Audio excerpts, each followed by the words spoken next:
ओम शांति।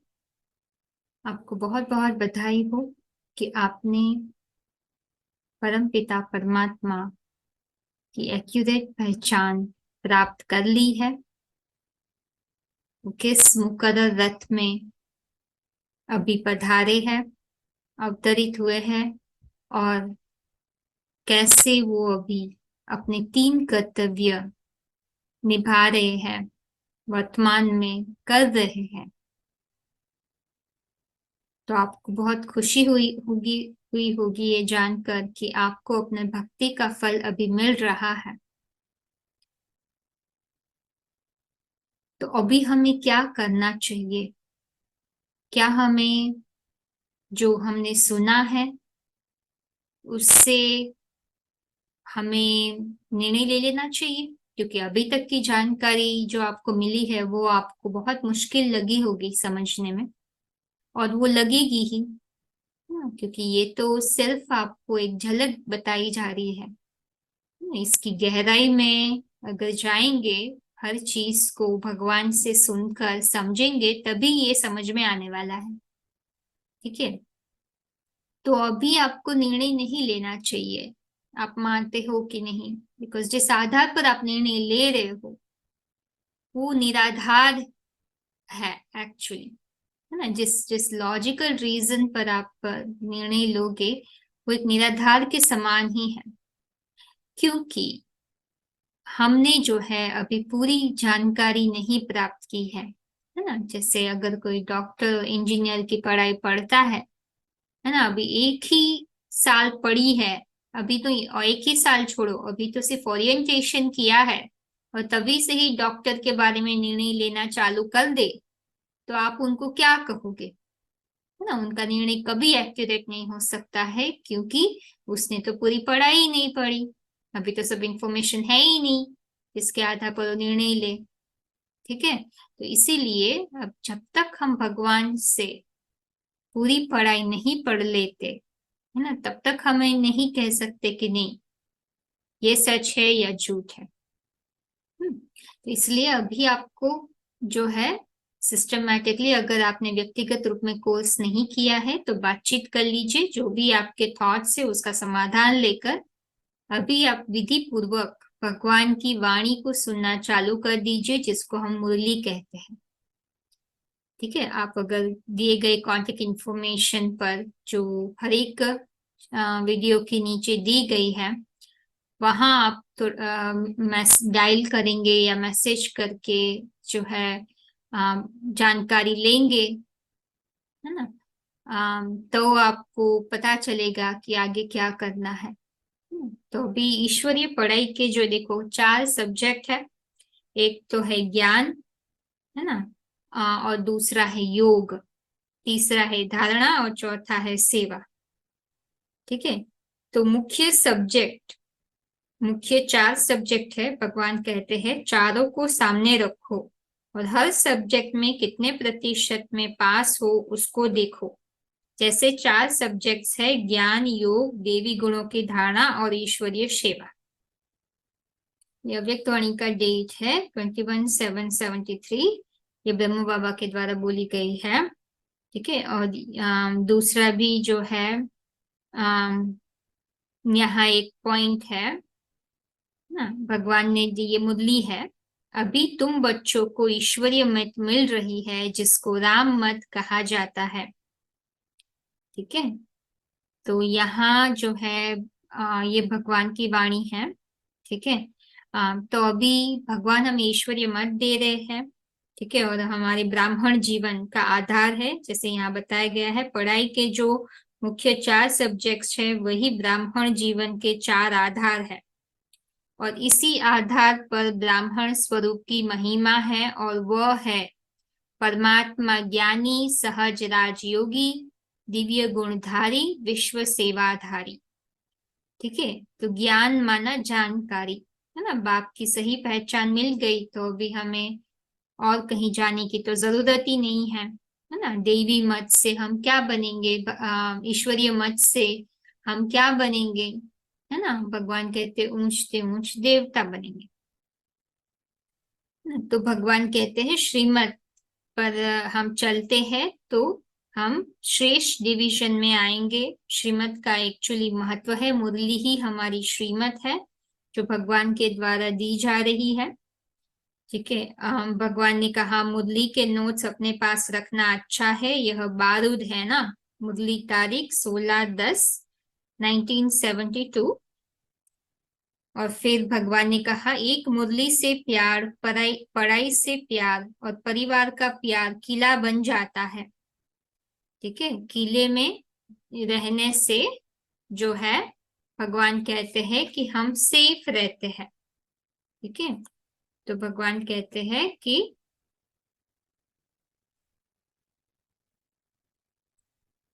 हम सेफ रहेंगे। और यहाँ जो है एक और चीज बताई गई है, मुरली है तारीख 21/1/87 का। मुरली में ही जादू है ना। कौन सा जादू? विश्व के मालिक बनने का जादू। इससे बड़ा जादू कोई होता नहीं। मुरली तो बच्चों को रिफ्रेश करती है। ठीक है, और एक और महावाक्य है भगवान का, एक एक बोल अमूल्य तब बनता है जब उसे धारण करते हो। जैसे चातक बूंद को धारण कर लेते हैं, वैसे ही आप भी इस ज्ञान को सुनकर संभाल लेते हो। एक एक पॉइंट्स लाखों रुपयों का है। और भगवान कहते सिर्फ जो बाप के महावाक्य है उस श्रीमत पर चलते रहेंगे तो श्रीमत आपको श्रेष्ठ डिवीजन में ला सकती है। ठीक, तो भगवान जो हमें पढ़ाते हैं उसी को ही हम श्रीमत कहते हैं, श्रेष्ठ श्रेष्ठ मत। ठीक है, श्री श्री की श्रीमत हमारी पढ़ाई है, जिस पढ़ाई का हर बोल पद्मों की कमाई जमा कराने वाला है। ठीक है, श्रीमत है हाथ और बुद्धि योग है साथ। ठीक है, तो अभी दूसरा सब्जेक्ट है हमारा याद, जो आज हम जिसके बारे में आज हम बात करेंगे। ठीक है, कि ये 4 सब्जेक्ट में जो है मुख्य सब्जेक्ट भगवान ने कहा है क्या है? योग, याद। ज्ञान के आधार पर ही याद आएगी, है ना। अगर जिसके बारे में आपको पता ही नहीं है तो उसकी याद कैसे आएगी? अगर आपने गलत तरीके से भी उसके बारे में जानकारी ली है तो उसको तो सही याद वो नहीं कहेंगे, एक्यूरेट याद ना, है ना। अभी तक हम भगवान को जो है अलग अलग तरीके से भगवान के को नाम जपते रहे, है ना। हम जो है उनका जप करते रहे, तप करते रहे। हम कहते हैं हम भगवान को याद करते हैं, लेकिन वो याद नहीं था एक्यूरेट याद, है ना। हम लोगों ने जिस इंफॉर्मेशन के आधार पर भगवान को पुकारा, याद किया, स्मरण किया, वो एक्यूरेट याद नहीं थी, क्योंकि एक्यूरेट याद के लिए एक्यूरेट जानकारी होना जरूरी है, जो है श्रीमत। ठीक है, तो भगवान आके हमें अभी दे रहे हैं। ठीक है, तो 4 सब्जेक्ट में योग से क्या होता है? योग से हमें ताकत मिलती है ना। आत्मा योग जो है एक भोजन है। याद ज्ञान है, ये पानी कहा जाता है ज्ञान को। पानी और भोजन दोनों चाहिए ना आत्मा को। ज्ञान पानी है और याद भोजन है। ठीक है, तो भोजन से ही आत्मा क्या बनेगी? तंदुरुस्त बनती है। हमारे सब पाप कर्म विनाश होते हैं। योग से ही बुद्धि की एकाग्रता आती है और हम निरंतर सुख शांति का अनुभव करेंगे। योग से ही आत्मा में जो है दिव्य शक्तियां आती है, अनुभव करती है आत्मा अपने दैवी गुणों को। ठीक है, जो है तीसरा लेसन, जो जिसको हम कहते हैं धारणा, देवी गुणों की धारणा। ठीक है, तो चारों सब्जेक्ट में अगर योग नहीं होगा तो धारणा भी नहीं होगी, है ना। जितना हम भगवान को समझेंगे उसकी मत पर हम दिन में काम करते करते, उनकी बातों को याद करते करते हम उनके साथ जुड़ेंगे तो फिर हमारे में क्या आएगा? देवी गुणों की धारणा, पवित्रता की शक्ति मिलती है हमें याद से, योग से। इसलिए भगवान कहते हैं योगी बनो, पवित्र बनो। ठीक है, तो योगी बनेंगे तो ही हम पवित्र बन पाएंगे। ठीक है, तो अभी जो है धारणा और सेवा, अगर आप देवी गुणों की धारणा करते हो तो ऑटोमेटिकली आपको देखकर तो दूसरे लोग भी जो है वो करेंगे, राइट। सो सेवा हो जाती है आपके थॉट से, आपके एक्शन से, राइट। तो उस विषय में फिर आप जैसे जैसे आपका ब्राह्मण जीवन का आपकी जो लाइफस्टाइल चालू होगी तो आपको ये सब चीजों के बारे में डिटेल में बताया जाएगा। ठीक है, तो आज का हमारा मेन टॉपिक है याद। अभी कोई लोग बोलेंगे कि याद एक्यूरेटली कैसे करना है। ठीक है, तो एक्यूरेट याद कैसे करना है उसके पहले हमें वो जानना होगा कि भाई इनएक्यूरेट याद हमने अब तक जो कि वो इनएक्यूरेट याद थी वो थोड़ा उसके बारे में जानना होगा।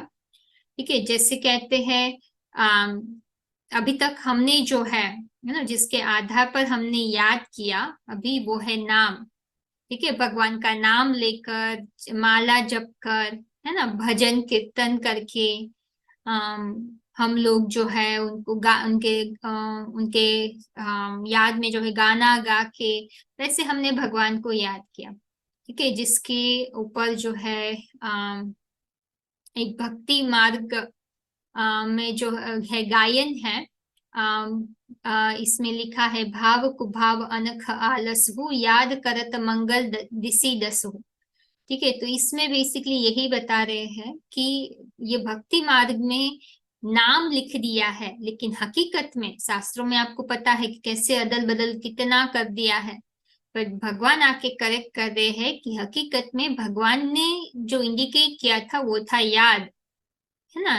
नाम नहीं बोला था कि भगवान ने कभी कहीं भी नहीं बोला है गीता में भी कि भक्ति माना, जो भगवान ने भक्ति सिखाई नहीं है। भक्ति माना डिवोशन बोला था भगवान ने, मेरे प्रति जो श्रद्धा प्रेम रखता है उसको भक्ति कहते हैं। पर श्रद्धा भी उसका अर्थ भी देखो, सत माना सत्यता, आधार माना सत का आधार लेके, है ना, भगवान के प्रति जो प्रेम अर्पण करता है उसको श्रद्धा कहते हैं।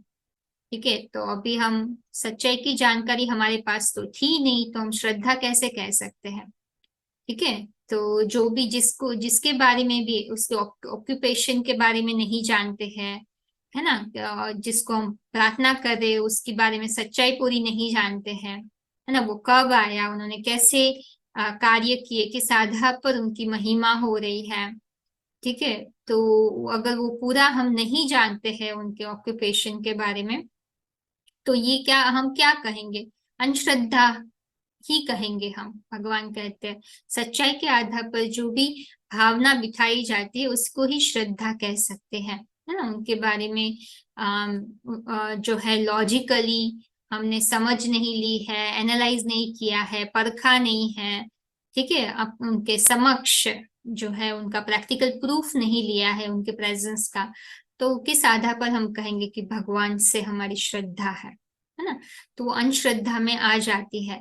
अभी हम बहुत जुड़े हुए हैं हमारी भावना से, तो इसलिए ये बात शायद बहुत लोगों को कड़वी लगे, पर यही सच्चाई है ना। अगर भगवान की कही भगवान यही चाहता था तो फिर हम भक्ति में इतना ऊंच नीच की भावना क्यों आती थी। भगवान जो भी सिखाता है उसमें कभी ऊंच नीच की भावना नहीं आती है, समानता ही आती है। गीता की कोई भी शिक्षा जो है वो उल्लंघन नहीं होती है।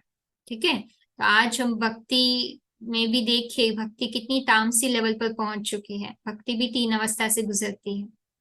ठीक है, एक भगवान का ज्ञान ही है जो हमेशा सात्विक रहता है। ठीक है, तो इसलिए भगवान ने कहा भक्ति का फल मैं सात्विक ज्ञान देता हूँ। गीता में आप अगर मेन चैनल पे देखोगे जो श्लोक्स का सेक्शन है टॉपिक वाइज जो हमने रखा है, तो उसमें आपको दिखेगा हर चीज में भगवान ने जो है ज्ञान का ही सपोर्ट किया, ज्ञानी को ही भगवान ने जो है सपोर्ट किया है।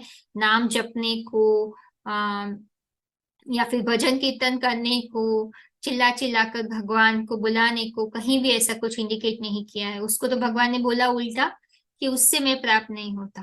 ठीक है, इसलिए साष्टांग प्रणाम जो है वो कोई फिजिकल रूप में भगवान ने नहीं कहा था। ओम नमः शिवाय जब हम कहते हैं, हम अपनी मन बुद्धि को झुकाते हैं भगवान के सामने, अपनी बुद्धि को झुका रहे हैं अभी उनके ज्ञान के सामने, हम अपनी अंडरस्टैंडिंग को झुका रहे हैं। अगर आप वो कर सकते हो तो मतलब आपने साष्टांग प्रणाम किया। ठीक है, दंडवत प्रणाम किया। तो ये समझने की बात है। ठीक है, जैसे भगवान जिसमें आए हैं उसके बारे में भी कहते हैं कि है ना उनकी जो चरण रज है वो भी हम अगर मस्तक पे लगाते हैं तो भी हमारा उद्धार होता है ना। तो भगवान के चरण रज माना, जिसका पैर होता है उसका चरण होता है ना, रज होता है। तो भगवान जिस शरीर में आए हैं उनको, उनके बारे में बात हो रही है ना। जो भी भक्ति मार्ग में गायन और पूजन है, वो भगवान जिस शरीर में आए हैं उन्हीं का ही है। एक ही शरीर है जो अलग अलग रूपों में जो है माना गया है सब धर्मों में। तो वही है जो, जिसके द्वारा सब लोग अपने आप को जो है भगवान का बच्चा समझेंगे। ठीक है, तो समझने की बात है। जितना जल्दी हम इसको समझेंगे उतनी ही ज्यादा प्राप्ति हम कर पाएंगे। ठीक है, तो याद में अभी मुख्य बात है सिर्फ स्मरण नहीं करना। स्मरण, याद का दूसरा अर्थ जो है स्मरण, याद कर, है ना। स्मरण माना मुख से बोलने की बात नहीं है ना। भगवान तो मन की आवाज सुनता है। ठीक है, जिसको हम योग भी कहते हैं। भगवान कहते हैं योग थोड़ा आर्टिफिशियल हो जाता है शब्द, है ना। जैसे ऐसे लगा कि जबरदस्ती हम कुछ मेहनत करके किसी से जुड़ रहे हैं, है ना। जैसे शरीर को भी हम जो है टाइम निकाल कर, समय देखकर, माहौल बनाकर फिर हम शरीर से में प्राणायाम करते हैं, शरीर का के हिसाब से भी प्राणायाम करते हैं ना। तो भगवान कहते हैं योग थोड़ा आर्टिफिशियल हो जाता है। योग का जो सही अर्थ है वो है याद, है ना। गीता के हर एक अध्याय में अर्जुन को उसका इम्पोर्टेंस बताया है कि याद में रहते, मेरे साथ बुद्धि जोड़ते अगर तू हर कर्म करता है, ठीक है, तो सफलता ही सफलता तेरा जन्मसिद्ध अधिकार है। ठीक है, तो भगवान ने पूरी गीता में अपनी बुद्धि को उनकी बुद्धि के साथ, अर्जुन की बुद्धि को अपनी बुद्धि के साथ जोड़ा, है ना। जिसके कारण जो है योग शब्द हर अध्याय के साथ जुड़ा हुआ है। ठीक है, और भगवान ने ये भी हर एक चैप्टर में कहीं ना कहीं अर्जुन को ये योग की महत्वता समझाई हुई है। ठीक है, कि भगवान से जुड़ना कितना इम्पोर्टेंट है। जिसके आधार पर ही वो जो है ताकत ले पाएगा नष्टो मोहा बनने की, विकारों पर जीत पाने की, युद्ध में युद्ध लड़ने के लिए, सच और झूठ को परखने के लिए। ठीक है, तो योग ही मेडिटेशन है। ठीक है, योग माना याद, सिंपल है। उसके लिए हमें फिजिकली कुछ नहीं करना है। ठीक है, तो योग माना जैसे आप अभी अपने बेटे को या फिर अपने परिवार के कोई भी सदस्य को अगर आप उसके बारे में सोचते हो तो आप क्या कर रहे हो? आप क्या कर रहे हो? आप उनको, आप उनके साथ योग कर रहे हो, राइट। उनको आप याद कर रहे हो। योग का अर्थ ही है मिलन या संबंध, कनेक्शन, लगाव, प्रेम, अटैचमेंट, है ना। तो जिससे भी मन से हम, मन जिसके तरफ हम मन और बुद्धि को थोड़ी देर के लिए एंगेज कर लेते हैं, है ना। एंगेजमेंट की बात हो रही है। चाहे आप कितना भी काम करो, आप जिसके बारे में सोच रहे हो उसके साथ आपका योग चल रहा है। ठीक है, तो यहाँ भी वैसे ही है। भगवान कहाँ आया हुआ है, तो जिसके बारे में भी अभी देखो, परिवार में भी आपको किसी के बारे में सोचना है, ठीक है, तो पहले उनका चेहरा आपके सामने आएगा। ठीक है, चेहरा भी किस आधार पर आएगा? उनकी बातों को सोच कर आएगा। ठीक है, उनके साथ टाइम स्पेंड किया होगा, वो नजरिया आपके सामने आ जाएगा। ठीक है, उनके फेशियल एक्सप्रेशन आपके सामने आएंगे। उसके आधार पर आप जो है उनकी यादों में, उनकी बातों में, है ना, उनके, आप कहो कि प्रेम में खो जाओगे। ठीक है, तो ये समझने की बात है। यहाँ हमारा जो आधार है, ठीक है, वो है परमात्मा का ज्ञान। ठीक है, भगवान जिस शरीर से बोल रहा है तो पहले हम कैसे उसको याद करेंगे? उनके चेहरा आता है और फिर भगवान की बातें याद आएगी। इसीलिए रोज उनको सुनना जरूरी है। ठीक है, तो भगवान का परिचय मिलने के बाद एक्यूरेट याद किसे कहते हैं? ठीक है, परमात्मा को उस मुकर्रर रथ में, ठीक है, जहाँ भगवान आए हैं वहां हमें उनको एक बिंदु के रूप में याद करना है, उनकी मस्तक के बीच में। जैसे आप अपने परिवारजनों को एक आत्मा के रूप में याद करते हो, वैसे ही भगवान को याद करो, है ना। ये कोई अलग नहीं है ना। बचपन में हमें पहले बच्चा था तो माँ को याद करता था, फिर जैसे जैसे बड़ा होता गया तो फ्रेंड्स के कनेक्शन में आया तो फ्रेंड को याद करता गया, फिर टीचर के कनेक्शन में आया तो टीचर की याद आ गई। ठीक है, तो हमारी याद जो है हम जैसे से ट्रांसफॉर्म होती गई, है ना। पहले बच्चे के रूप में एक के हिसाब से ही बच्चे के रूप में ही याद थी, फिर एक दोस्त के रूप में जो है हम किसी को याद करने लगे, कोई हमें याद करने लगा। ठीक है, फिर किसी को टीचर के रूप में हमने महत्व दे दिया। ठीक है, तो हर एक हम जैसे बढ़ते गए तो हम अलग अलग याद के अलग अलग लोगों से याद करके अलग अलग संबंध से हम जो है उनसे जुड़ते गए। ठीक है, तो यहाँ भी वैसे ही है, तो भगवान को हर संबंध से हम याद कर सकते हैं। ठीक है, तो पहला मुख्य है हमारा भगवान का संबंध जो है बाप का है। ठीक है, बाप, टीचर, सदगुरु, माँ बाप टीचर सदगुरु, चार मुख्य संबंध है। ठीक है, भगवान कहते हैं उनको याद कर सकते हैं। ठीक है, तो सरल शब्द जो है याद, तो उनके मुखर रथ में हम भगवान को याद करते हैं। जैसे माँ को अपने बच्चे को याद करने के लिए, मजनू को अपनी लैला को याद करने के लिए, है ना। जैसे हमने सिरी और फरात की भी लव स्टोरी हम जानते हैं। तो ये सब जो है लवर्स को अपने बिलवर्ड को याद करने के लिए कोई स्पेशल मेहनत नहीं लगती है ना। उनकी कोई क्वालिटी पसंद आ गई तो बस उनकी याद प्यार में खो जाएंगे। तो भगवान का ज्ञान ही है जो हमें उनकी हर एक क्वालिटी को के साथ जो है प्यार कराता है। ठीक है, तो वो एक्सप्रेशन ही है भगवान के ज्ञान के आधार पर जिससे हम उनसे प्यार हो सकता है। ठीक है, तो ये सब लिखत है, आप आराम से पढ़ लीजिए। ठीक है, लेकिन मेन चीज जो है कि हमें भगवान को साकार में निराकार के रूप में याद करना है। सिर्फ भगवान को शरीर के बिना आप ऐसे बिंदु के रूप में याद करोगे तो वो एक्यूरेट याद नहीं है। उसके विषय में भी गीता में कहा हुआ है। ठीक है, और गीता के श्लोक आपको जो मिलेंगे, ठीक है, गीता श्लोक सेक्शन में, तभी आपको जो है उसमें प्रूफ्स मिल जाएगा। ठीक है, कि निराकार जैसे सिर्फ निराकार को याद करना कठिन है। यहाँ भी वो श्लोक, सॉरी ऊपर नीचे में जा रही हूँ बट वो श्लोक ढूंढ रही हूँ कि यहाँ भी यह श्लोक दिया हुआ है।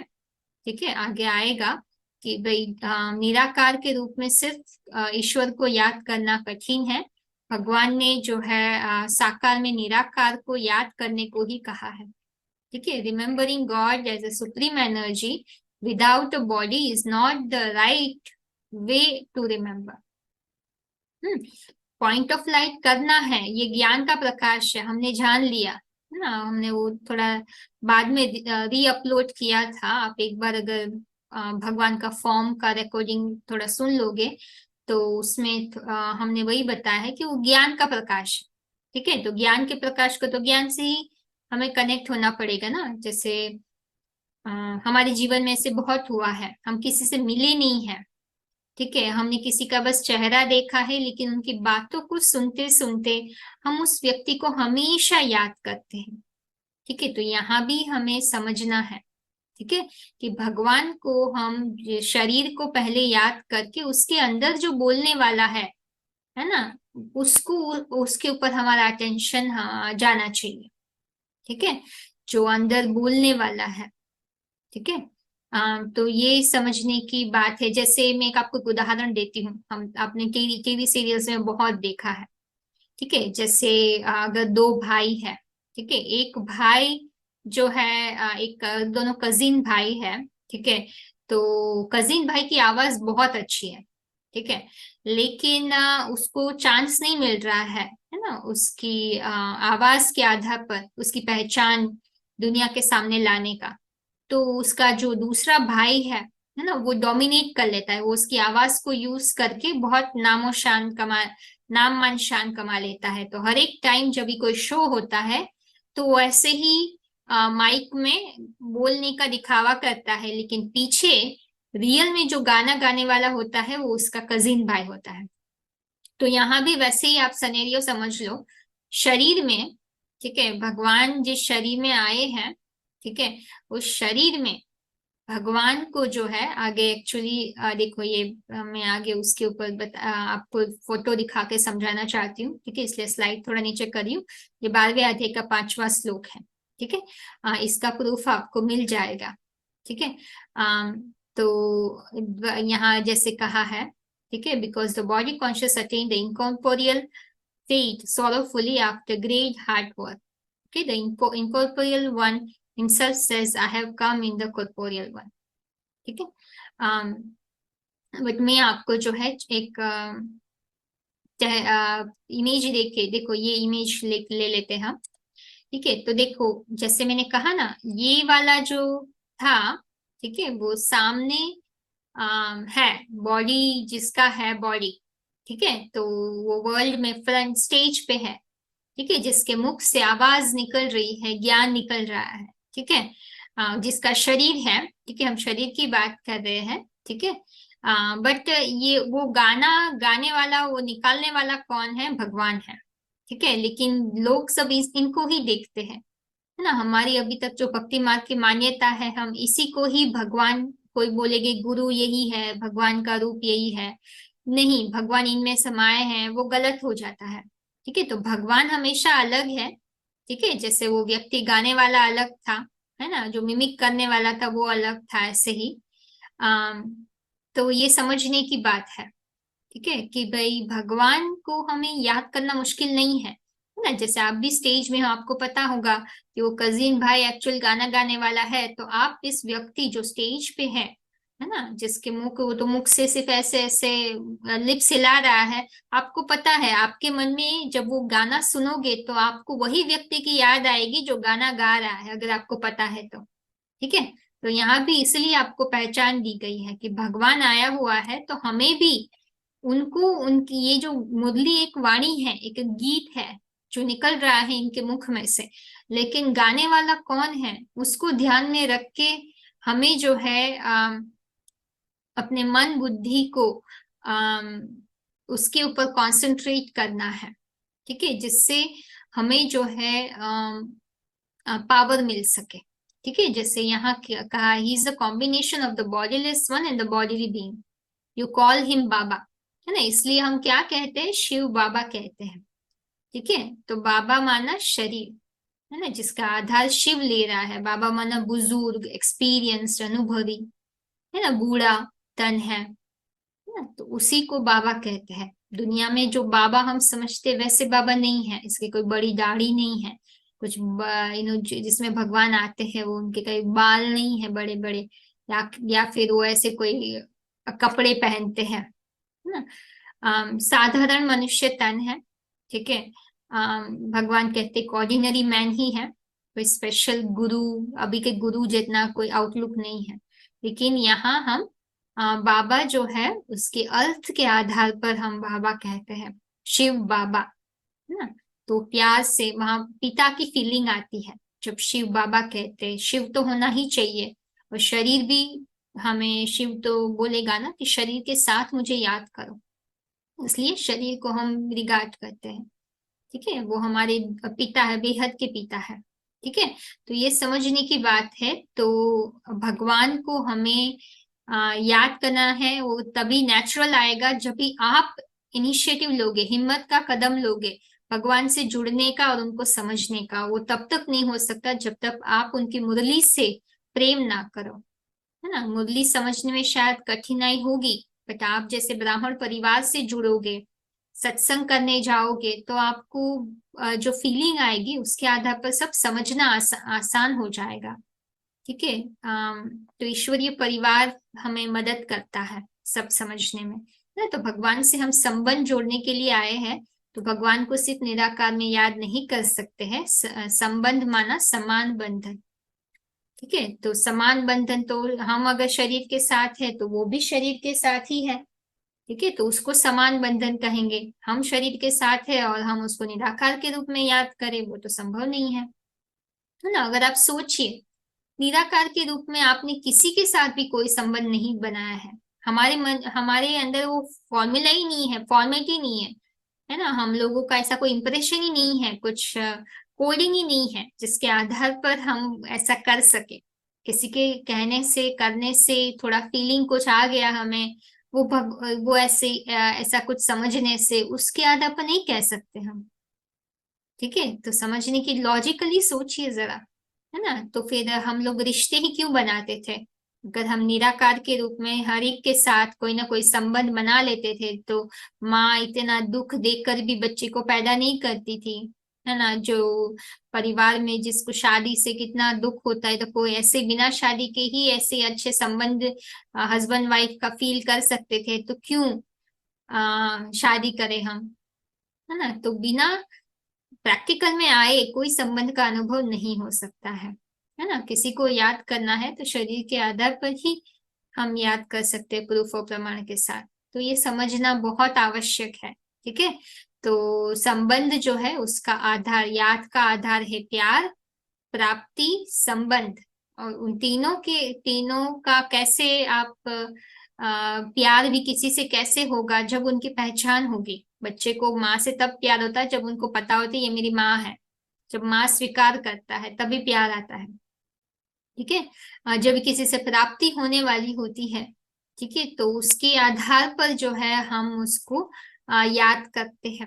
तो लेकिन वो तीनों का संबंध भी पता होता है तो हमें उनकी याद आती है, ठीक है। तो यहाँ भगवान कहते हैं तो उस इन तीनों को जो है फुलफिल करने के लिए पहले तो पहचान चाहिए, ठीक है। पहचान होगा तो ही आप जो है पता चलेगा कि इससे मुझे ये मिलने वाला है, ये मेरा इसके साथ संबंध है ना, और मैं जो है उनकी तरफ खींचा जाऊं, उनसे प्यार कर सकूं, ठीक है। तो इसीलिए इम्पोर्टेंट ये है कि भगवान को हमें, जिस शरीर में भगवान आए हैं उन वहां हमें जो है बहुत प्यार से, जैसे आप अपने परिवार, अपने लौकिक पिता को याद करते हो एक आत्मा के रूप में, वैसे ही अभी भगवान को जो है उनके ज्ञान के आधार पर हम याद करें, ठीक है। उनकी मुरलियों को से लगाव करके, मुरलियों से लगाव हो जाएगा तो उनकी समझ आ जाएगी, तो उनकी थॉट प्रोसेस मन मनाभव हो जाएंगे, वही याद है, ठीक है। मन मनाभव होना, उनके विचारों के साथ जब हमारे विचार मिलते जाएंगे तो कहो कि आप भगवान की याद में याद कर रहे हो, है ना। फिर आप थोड़ी देर के लिए उतना सोच के फिर थोड़ी देर लिए उनके पास बैठ जाओ, है ना। जैसे हम भी अगर देखो थोड़ी देर के लिए अगर अपने पिताजी के पास बिना बात के ऐसे बैठ जाए, है ना, तो भी उनसे कितना अच्छा फील होता है, उनकी प्रेजेंस फील करते ही हमें अच्छा लगता है कि हाँ वो मेरे बाजू में बैठे हैं, ठीक है। हमें बहुत हिम्मत मिलती है, तो हमें बहुत कंफर्ट मिलता है। तो वैसे ही आप भगवान को शरीर में मस्तक के बीच में जहाँ वो बिंदु है, वहां अपने बिंदु को इमेजिन करो बैठे हुए, और ये एक्सेप्टेंस के साथ करो कि मैं भगवान के पास बैठी हूँ, ठीक है। तो वैसे आप थोड़ी देर उनके पास रहकर उनसे फील कर सकते हो, उनसे सब शक्ति आपको मिल रही है, आपकी थकान दूर हो रही है, उनसे बातें कर सकते हो, मन हल्का करो, फिर थोड़ी देर ऐसे बैठो, उनसे शक्तियां लो, ठीक है। तो उसी को ही तो याद कहते हैं, है ना। तो अपने मन को उनकी तरफ खींचना, है ना। तो राइट लोकेशन होना जरूरी है, एक्यूरेट बायोग्राफी होना जरूरी है, उनके गुणों को जानना जरूरी है, उनकी महिमा, है ना, उनके गुणों के बारे में प्रैक्टिकल में वो किस आधार पर उनकी वो महिमा है, उस गुणों के आधार पर वो जानना जरूरी है। उनका ऑक्यूपेशन, डिवाइन टास्क जानना जरूरी है। इसीलिए तो आपको इतना सारा बताया अभी तक का जो भगवान का दिव्य कर्तव्य था लेसन 8 में, ना। भगवान ही कहते हैं अगर किसी के बारे में आप जानते ही नहीं हो और ऐसे ही बस कोई आपको बता दे तो वो तो एक्यूरेट पहचान नहीं हुई। तो प्यार से हमें बाप को याद करना है ना, उनके गुणों, उनकी महिमा, जो महिमा वो हमें बता रहे हैं उनकी मुरली के आधार पर, जिस तरीके से बता रहे हैं, ठीक है। Occupation, divine task, accurate biography, recognition, location के आधार पर आपको भगवान को याद करना है, ठीक है। तो मस्तक में देखो दो आत्माएं बैठी है, हमें उनके ज्ञान के आधार पर उनको बिंदु के रूप में वही शरीर में हमें जो है याद करना है, अपने मन बुद्धि को वहीं खींचना है, भगवान की याद आए तब, ठीक है। पहले आत्मा समझना है फिर भगवान को याद करना है। भक्ति मार्ग में भी कहते हैं, है ना, ध्यान मूलम गुरु गुरुर मूर्ति, है ना। तो भगवान का जो अगर मूर्ति के बिना ध्यान ही नहीं हो सकता है, हमारा ध्यान का मूल ही है ना, उसका जो राइट लोकेशन, गुरु की मूर्ति के बिना जो है आप ध्यान नहीं कर सकते हो। तो भगवान की मूर्त कौन सी है? वो हमारा सदगुरु है, उसकी मूर्त है वो चेहरा, है ना। तो ये चेहरा अगर आप विजुअलाइज नहीं करोगे और आप उसमें भगवान को लोकेट नहीं करोगे तो आप सही मायने में ध्यान नहीं कर रहे हो, है ना। अपने मन बुद्धि को वहां बिठाना, भगवान को वहां एक्सेप्ट करके, है ना। तो अव्यभिचारी और व्यभिचारी भी याद है, ठीक है। तो उसके ऊपर जैसे जैसे आप शिव बाबा से सुनते जाओगे आपको ज्यादा पता चलता जाएगा। अभी हम ज्यादा उसके बारे में बात नहीं करेंगे, बट अगर आपने एक्यूरेटली भगवान को एक ही जगह पर, एक ही रूप, एक ही व्यक्तित्व में जो है भगवान आपको भगवान ने याद किया तो वो आपने भगवान को याद किया तो वो अव्यभिचारी याद हो जाती है, माना एक्यूरेट याद। अगर आप दूसरों में भी भगवान देखते हो और अभी भी इसमें भी भगवान देख रहे हो, मतलब आपने अभी तक समझा नहीं है ना। भगवान कहना चाहते मैं दूसरों में नहीं हूँ, एक में ही हूँ, ठीक है। तो इसीलिए अब उसको व्यभिचारी कहेंगे, भगवान को अलग अलग शरीर में याद करना, है ना। तो अगर हम एक्यूरेट याद करते हैं तो क्या होता है, जो इच्छा करे हो मन माही, हरि प्रसाद कछु दुर्लभ नाही। हम जो भी इच्छा करते हैं, सात्विक इच्छा, वो याद की शक्ति के आधार पर वो परिपूर्ण जरूर होती है, ठीक है। याद के बहुत सारे महत्व है, जैसे जैसे मुरली सुनते जाओगे आपको पता चलता जाएगा, ठीक है। तो अभी तक की हमने जो याद की मूर्ति के आधार पर गुरुओं के द्वारा, वो एक्यूरेट याद नहीं है, ठीक है। तो वो याद करना गलत है वैसे भगवान को, है ना। और भगवान को हमें खुली आंख करके, खुली आंखों से ही याद करना है। गीता में भी बोला है समप्रेक्ष्य, है ना। तो क्योंकि हम लोग तो अपने परिवार वालों को भी खुली आंख से ही याद करते हैं, राइट। भगवान ने तो कर्म करते करते उनके बारे में सोचने को बोला है ना। उनके साथ एंगेज होने को बोला है, अपने मन बुद्धि को एंगेज करने को बोला है ना। तो भगवान के साथ जब हम या खुली आंख रख के भी मन बुद्धि को थोड़ी देर भगवान के ज्ञान के आधार पर, है ना, उनके बारे में सोचते हुए उनके साथ टाइम स्पेंड करते हैं, है ना, उनके ऊपर ही कॉन्सेंट्रेट करके, है ना, चाहे साइलेंस में आप करो, सोच के करो, है ना, कैसे भी करो, लेकिन मन बुद्धि जो है आप कैसे भी माना उनके ज्ञान के आधार पर करो, उनके कोई भी महावाक्य के आधार पर करो। वो मतलब है इसका कि आप उनके ज्ञान के आधार पर कैसे भी उनको याद करो, किसी भी संबंध में, या फिर तो बाद में फिर साइलेंस में थोड़ी देर उनके साथ बैठो, लेकिन वो जगह पर ही जहाँ भगवान है, ठीक है। जो क्वालिटी टाइम जब हम स्पेंड करते हैं उसको दृष्टि कहते हैं। नहीं, वो एक टाइम होता है जब भगवान से हम ताकत लेते हैं, उनके ऊपर ही पूरा कॉन्सेंट्रेट करके काम करते करते भी कर सकते हो, ठीक है। तो दृष्टि को विजन, फोर्स और पावर भी कहते हैं, ठीक है। तो इसलिए हम जो है, आप जो भी सत्संग स्टार्ट करोगे तो स्टार्टिंग में हम कहते हैं दृष्टि लगाते हैं, है ना, भगवान की याद करते हैं, ठीक है। तो फिर बाद में हम क्लास करते हैं, ठीक है। तो ये सब जो है भगवान कहते हैं दृष्टि से सृष्टि सुधारता है। और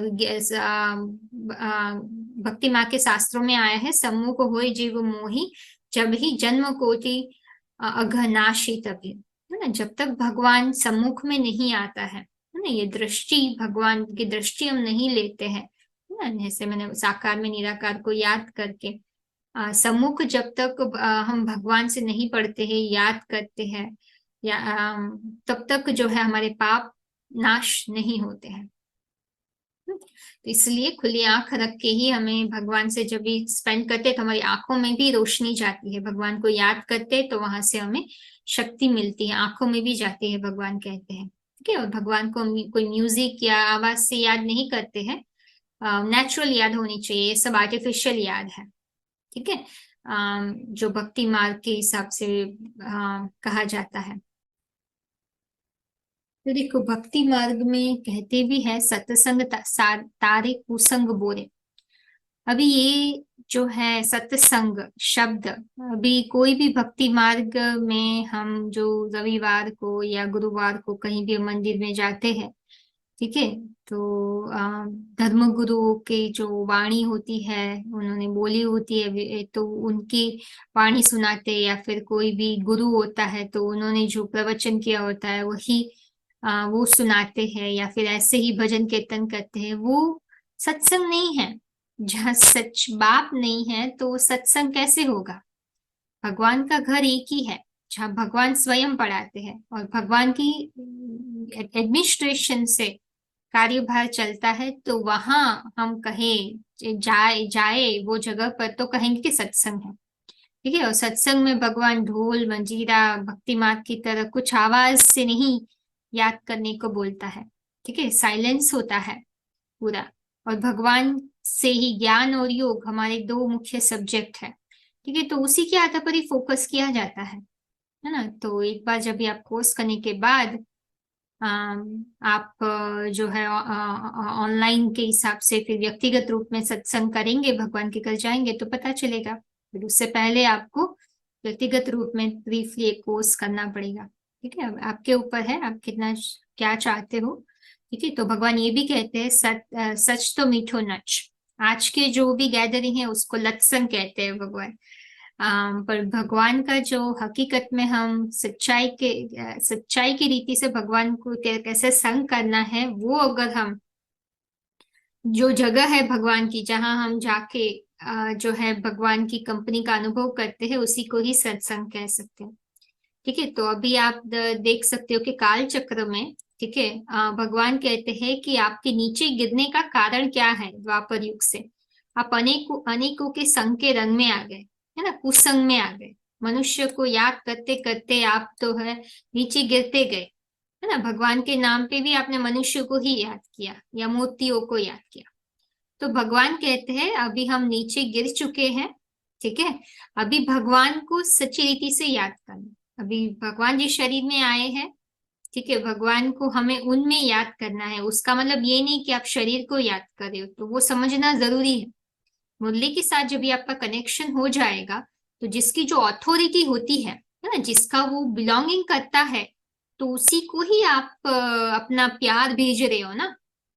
राइट, तो हमने तो कोई शरीरधारी को याद किया ही नहीं, हमने तो भगवान को ही याद किया। तो ये समझने की बात है, इसीलिए भगवान बोलते हैं मुरली से प्यार देन मुरलीधर से प्यार। मुरली से प्यार सो मुरलीधर से प्यार। ठीक है, तो मुरली हमारी लाठी है, उसमें ही सब प्रॉब्लम का सोल्यूशन भी है। जो भी चीज आपको चाहिए मन के समाधान के लिए मुरली में। ठीक है, तो मुरली का फिर महत्व हम समझेंगे, लेकिन इसीलिए मन मना भव, है ना। भगवान कहते हैं कि हमें वही शरीर में भगवान को याद करना क्यों जरूरी है ना, क्योंकि वही सच्चा, वहां याद करेंगे तो हम कहेंगे कि सच्ची रीति से हमने जो है सच्चाई का संग किया। ठीक है ना। सुबह सुबह का टाइम बहुत ही इम्पोर्टेंट भगवान कहते हैं, जिसको अमृत वेला कहा जाता है। तो अभी वो इसमें हम रिकॉर्डिंग में कवर नहीं करेंगे। 2 से 5 के बीच का टाइम कहते हैं अमृत वेला, है ना। आगे आपको जैसे जैसे मुरली सुनते जाओगे भगवान की, आपको उसके बारे में पता चल जाएगा। ठीक है, तो आज अभी हम यही रखते हैं। ठीक है, तो हमें जो है भगवान को बहुत प्यार से याद करना है, बहुत सारे फायदे हैं। ठीक है, हम जो भी चाहते हैं, शक्तियां चाहते हैं, वो योग बल से ही हमें मिल सकता है। योग बल से भगवान कहते हैं विश्व की बादशाही मिल सकती है, कर्म बंधन चुक्त हो सकते हैं, पूरी दुनिया में आप पवित्र वाइब्रेशन फैला सकते हो। गीता में जो भी बेनिफिट बताया है वो भी योग बल के आधार पर ही है। ठीक है, तो एक अच्छा एक चित्र भी है ये वाला, देखो। जैसे कागज है, सूरज के नीचे कागज रखोगे तो जलेगा नहीं, लेकिन एक मैग्नीफाइंग ग्लास रखोगे तो जल जाएगा, है ना। तो ज्ञान है हमारा, ये ज्ञान जो है हमारा मैग्नीफाइंग ग्लास है, जिसके आधार पर भगवान को याद करेंगे तो जो है हमारे पाप कर्म बस होंगे। ठीक है, एक जनरेटर है जिसके आधार पर उनको जुड़ने से हमारे संस्कार भी बदल जाते हैं। ठीक है, तो भगवान कहते हैं सीधी से ही विधि से ही हमें जो है सीधी मिलती है। तो ये बहुत इंपॉर्टेंट है कि हम सही रीति से भगवान को याद करें। ठीक है, तो अभी अगला जो है आपको सेशन करने से पहले अगर आपको क्लियर नहीं हो रहा है तो आप प्लीज कांटेक्ट करके क्लियर कर लीजिए। ठीक है, अगले सेशन के लिए best of luck. Om Shanti. यह दिव्य शिक्षाएं हमें आध्यात्मिक ईश्वरीय विश्वविद्यालय से प्राप्त हो रही है। आध्यात्मिक ईश्वरीय विश्वविद्यालय एक रूहानी घर अथवा रूहानी यूनिवर्सिटी है, एक अनोखा ईश्वरीय परिवार है जिसका लक्ष्य है परमपिता परमात्मा शिव द्वारा दिए जा रहे ईश्वरीय ज्ञान और सहज राजयोग के द्वारा वसुधैव कुटुंबकम की भावना से ओतप्रोत एक नई विश्व की स्थापना करना। यह एक ऐसी पवित्र जगह है जहां अखूट सुख शांति का अनुभव होता है, क्योंकि यहाँ स्वयं भगवान पड़ा रहे हैं। खुशखबरी यह है, कलयुग जाने वाला है, सतयुग आने वाला है। परमपिता परमात्मा शिव का अवतरण इस धरती पर हो चुका है। वर्तमान में परमपिता परमात्मा शिव अपने मुकर रथ द्वारा, जिनको आदि पुरुष अथवा एडम, आदम, आदिदेव, शंकर, आदिनाथ के नाम से अलग अलग धर्मों में जाना जाता है, उनमें प्रवेश करके स्वयं प्रत्यक्ष रूप में राज विद्या, राजयोग का, श्रीमद् भगवद गीता का उत्तम ज्ञान दे रहे हैं। ये हमारा आपको हार्दिक निमंत्रण है कि आप थोड़ा समय निकालकर आध्यात्मिक कोर्स के माध्यम से परमपिता परमात्मा को पहचान कर अपना श्रेष्ठ भाग्य बनाएं और निरंतर सुख शांति का अनुभव करें। ओम शांति।